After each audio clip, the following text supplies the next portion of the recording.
sticking to DC and hoping it was just maybe a one-year thing. Well, that's true. I mean, we had no idea if Marvel was going to last or make it. I mean, they came out of nowhere and declared themselves the best comic books ever, and we're going, I don't know. I mean, Don Heck. I mean, to match, Gil Kane and Carmen Infantino and Kurt Swan and Joe Kubert. I mean, sorry guys. I mean, you had Kirby. I mean.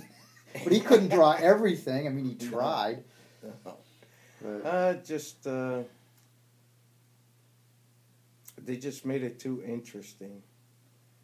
It was too tempting to drop a DC title and go with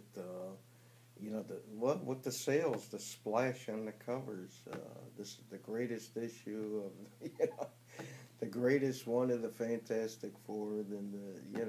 I think the other thing too is I think DC already had kind of the method in mind where they had the imaginary stories that you kind of went they ran out of plot ideas, but they had like a 3-year cycle and figuring they'd get you at 9, 10, and 11, then you'd move on. They'd get the next 9, 10, and 11. They almost kind of repeated the stories and everything like that.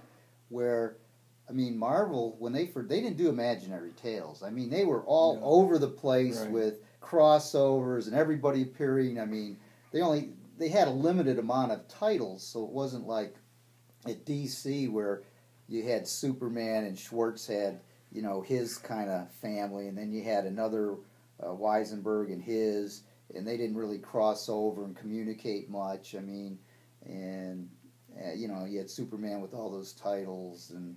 Well, two things on that is like, one, I like the imaginary stars because it broke the routine. But I know what you're saying. But didn't you it's feel like cheated, when they though? ran out of, I got excited. Okay. In a way, cheated. Now I got to wait for the next regular issue. But then again, I liked that. Hey, all of a sudden they're doing something they never do. Superman got married or something happened, and then get back to the normal. You had to wait a month. But that's just, I like that. But the other thing I was just thinking a minute ago is maybe DC kind of got like GM. Like Pontiac had their own division. Yeah. Talking to Superman family and editor. And they were so Never big and they probably they're pretty cocky. said, Marvel? Maybe they got a couple good issues going or something, but it crept up on them, and then they had to try to regroup and. Well, there for a while, too much. Frank. I don't know if we ever talked about it, but back when, like in 57, 58, of course it was Atlas then, but. Goodman, who was like the publisher, switched to another distributor, and the distributor went out of business. And so he had to actually go to DC and have the DC distributor, with DC's permission, distribute the Marvel Comics, and that's why he was limited to 11 issues, including like 3 romance, a couple westerns, and then they had all the horror, and then he decided to go into some of the superheroes after he saw what Justice League was doing, but. Even for a long time, I mean, they had to take the horror, because remember at the beginning it was like Journey into Mystery with Thor, Strange Tales featuring the Human Torch. Right. And they did that so they didn't have to apply for a new that's why thing. they got the Strange Tales and Journey into Mystery. Oh, see, I got to read up more in the history of how this all came to be then.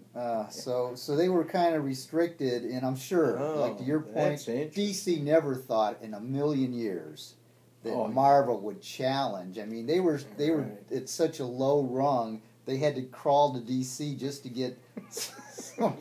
I didn't know that. See, it all goes back to business, the money and the business. But yeah, they had. It's like the Japanese cars in the 70s. Yeah. They just never thought that, this is GM, Kept making their big, giant gas guzzlers. And didn't worry about quality or anything. I mean, DC wasn't that bad. They had the quality, but there was a lot going on. They didn't probably take Marvel serious, especially if they kind of controlled the distribution. I'm sure they made a few pennies on the distribution. Thought, hey, what the heck? They're not only do we think so little of them, we'll actually help them distribute some of their magazines. That's the other thing. Yeah, I almost, instead of just letting them go out of business. When I was listening to it, I was, something was wrong with that picture. Yeah, they're helping them. They should have let them go out of business. Isn't that ironic? Yeah, they could trace it back to DC thinking these guys will never make it, but if we get a few extra pennies by having our distributors do it, but we'll make sure they only have a few issues so that they never get too big. Yeah. Wow. Can never have pity on your enemies, I guess. I bet you they kind of rue that. Yeah. Later, maybe that's maybe they had arguments and panicking later. Well, I remember getting to a point probably around 64, 65, when I think I probably dropped buying all DCs with maybe the exception of the Flash, and everything else was Marvel. But you don't. You were still pretty loyal to the DC.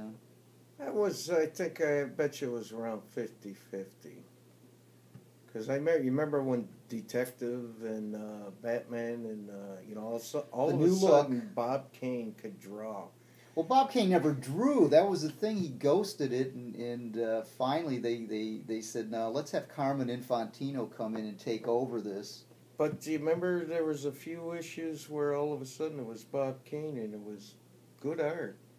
Then Infantino took over. I think that's my memory. I got to go back and we'll have to research that because I'm going.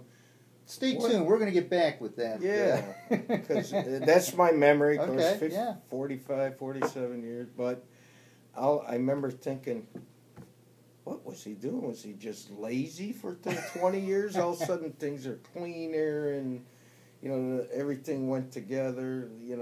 The legs weren't bigger than the arms or something. You know what I mean? Yeah. Everything, all of a sudden the figures were better and... I don't know, unless there's something we got to research that. Okay, we'll. But I was,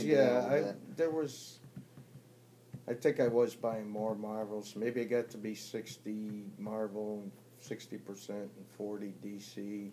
Now that I remember junior high and hiding them in my notebook and hope nobody would. Well, that was the other thing. I mean, I think the romance of the Silver Age and how we all got together for comic book clubs and everybody was, wow, this is the coolest thing since sliced bread. But the reality is, even you and I, when we went down together, we were almost, I don't want to say sneaking because, we weren't, but it was after school. I never remember talking to anybody else about comic books at school or anything. It was pretty private, and you didn't really want everybody to know that you were collecting comic books. All you would need is to get bullied for comic Yeah, it was bad enough yes. being shorter than 5 feet with glasses, walking around. I'm sure it would have got knocked on the floor and stepped on. Plus they would have ripped their comic books up. But weren't you telling me you were reading them in study hall?